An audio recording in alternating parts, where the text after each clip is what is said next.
ఖమ్మంలో భూదాన్ భూముల్లో ఇండ్ల కూల్చివేత కార్యక్రమం. ఈ భూదాన్ భూముల్లో ఇండ్ల కూల్చివేత కార్యక్రమాన్ని గతంలో రేవంత్ రెడ్డి గారు ఏం చెప్పిండు ఎరికేనా? ఒక ఇంటర్వ్యూలో చెప్పినటువంటి మాట.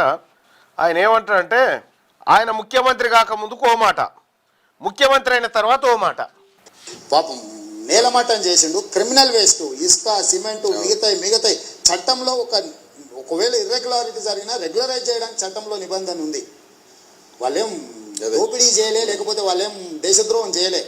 వాళ్ళు అమాయకంగా కొనుక్కున్నారు, దాంట్లో కట్టుకున్నారు. ఒకవేళ అనుమతులు లేవనుకోండి, రెగ్యులరైజ్ చేయడానికి you have a certain rules and regulations.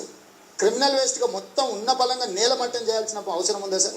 ఇలా గవర్నమెంట్ స్కీమ్స్ అనౌన్స్ చేస్తుంది, మీరు గవర్నమెంట్ ల్యాండ్స్లో ఉంటే మీరు రెగ్యులరైజ్ చేయించుకోండి. మీరు చూశారు కదా, ఈయన ముఖ్యమంత్రి అయ్యే కంటే ముందు ఈయన కేసీఆర్ ప్రభుత్వం ఇండ్ల కూల్చివేత ఘటనలో ఇంత దుర్మార్గంగా చేస్తూ ఉంది, ఆ భూములను రెగ్యులరైజ్ చేయొచ్చు కదా అని చెప్తా ఉన్నాడు. ఈయన చేసింది ఏంది? ఖమ్మంలో వందలాది కుటుంబాలను నాశనం చేసిండు కదా.